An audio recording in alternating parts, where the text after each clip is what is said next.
السلام علیکم dear readers, Kashmiri writers کے ناول دلوں کی بات کی قسط نمبر 4 میں میں آپ سب کو خوش آمدید کہتی ہوں۔ میں امید کرتی ہوں کہ آپ سب خیریت سے ہوں گے۔ کچھ دیر گزرتی ہے کہ کیارا عمار کے آفس کے ڈور پر ناک کرتی ہے۔ کیا میں اندر آ جاؤں سر؟ عمار جو لیپ ٹاپ پر کچھ کام کرنے میں بزی تھا، خانم کی آواز سن کر اندر آنے کی اجازت دیتا ہے۔ یس مس خانم۔ مسٹر عمار، جیسا کہ آپ نے ان کے ساتھ ڈیل کینسل کر دیا ہے تو کل کا دن آپ فری ہیں، کیا میں کوئی اور اسکیجول ارینج کروں؟ عمار خانم کی بات سن کر سوچ میں پڑ جاتا ہے اور آ جا کر اس کی سوچ اپنی بیوی پر ہی ختم ہوتی ہے، کیارا صدیقی پر۔ جب سے اس نے اپنی بیوی کے پیچھے ایک لڑکے کی آواز سنی ہے، وہ بھی رات کے وقت، وہ تب سے ہی بے چین تھا۔ لیکن پھر وہ سوچتا ہے کہ کیا پتہ ویسا نہ ہو جیسا وہ سوچ رہا ہو، کیا پتہ وہ غلط ہو، کچھ بھی ہو سکتا ہے۔ اس لیے وہ دوبارہ سے کیارا سے ملنے کا سوچتا ہے۔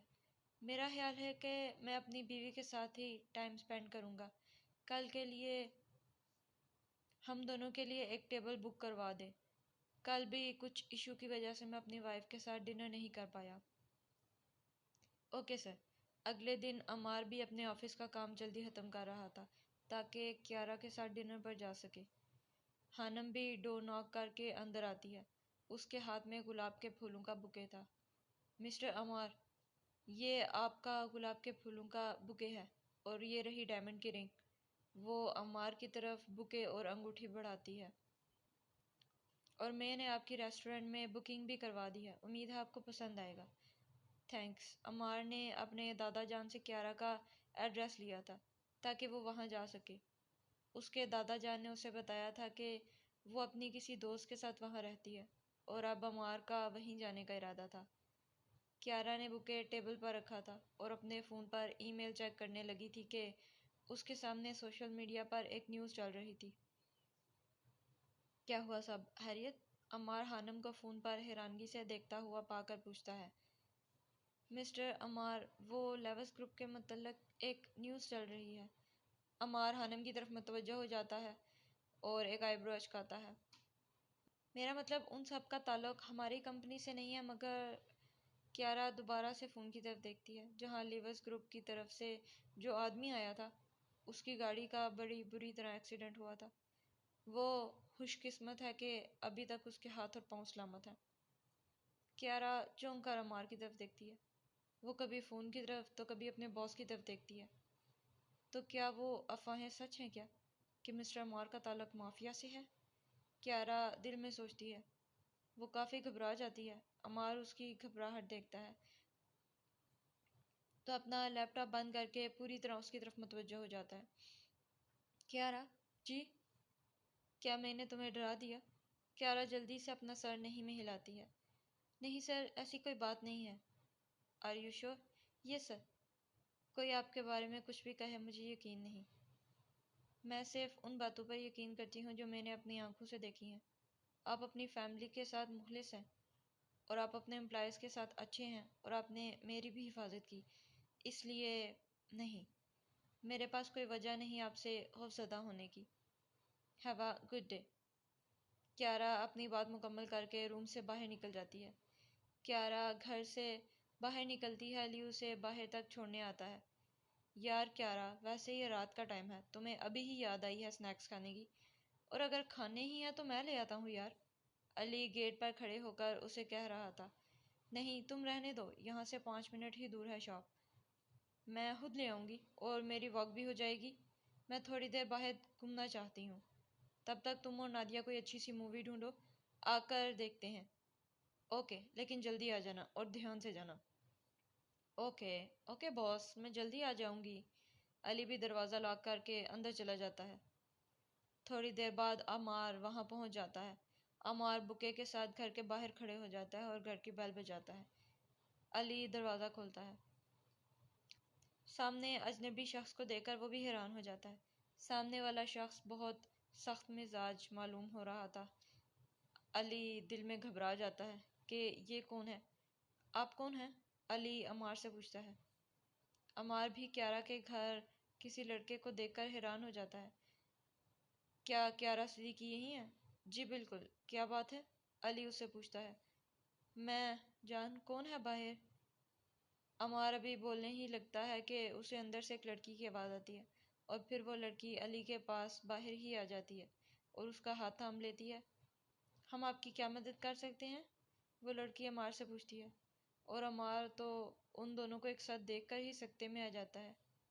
وہ اپنے دل میں سوچتا ہے کہ یہ وہ لڑکی ہے جس کی اسے شادی ہوئی تھی۔ اسے تو میں یاد بھی نہیں، اور یہ مجھے اس لڑکے کے ساتھ دھوکہ دے رہی ہے۔ کیا تم دونوں ایک ساتھ ہو؟ آپ سے مطلب مسٹر، جائیں یہاں سے ورنہ میں پولیس کو کال کر دوں گا۔ علی کو اچھا نہیں لگتا وہ لڑکا جو اس کی اور اس کی بیوی کے بیچ بول رہا تھا۔ اسے کیا لگے وہ دونوں ایک ساتھ رہیں تو، آخر بیوی ہے اس کی نادیہ۔ اور علی عمار کے منہ پر ہی دروازہ بند کر دیتا ہے۔ عمار کو بہت غصہ آتا ہے کہ اس کی بیوی کیارا اسے دھوکہ دے رہی ہے، اسے چیٹ کر رہی ہے، لیکن عمار کو کیا پتا تھا کہ وہ لڑکی کیارا نہیں بلکہ نادیہ تھی، علی کی بیوی۔ عمار نے پہلے کبھی کیارا کو نہیں تھا دیکھا، اس لیے اسے غلط فہمی ہو گئی تھی کہ نادیہ کیارا ہے۔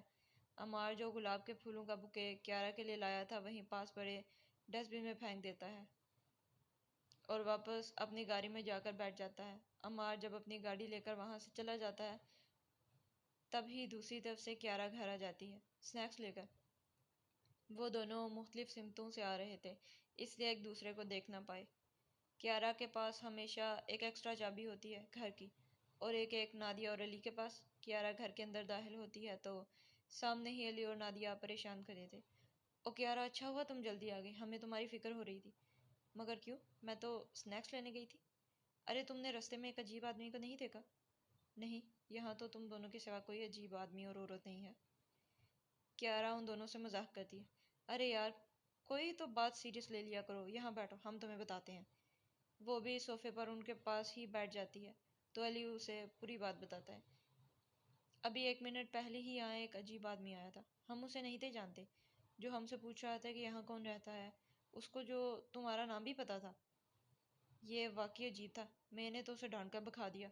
ہاں یار، لیکن سوچنے کی بات ہے، وہ بہت ہینڈسم تھا، چور اور ڈاکو تو کہیں سے بھی نہیں لگ رہا تھا، پتہ نہیں پھر کون تھا۔ عمار گھر آ جاتا ہے اور اپنی اسٹڈی روم میں بیٹھ کر شراب پینے لگتا ہے۔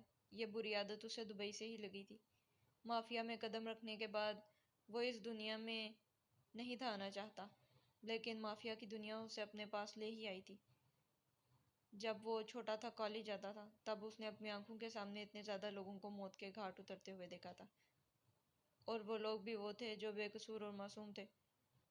جن لوگوں نے انہیں مارا تھا وہ بھی مافیا سے ہی تعلق رکھتے تھے اور اپنے کام کے لیے کسی کو بھی مار سکتے تھے۔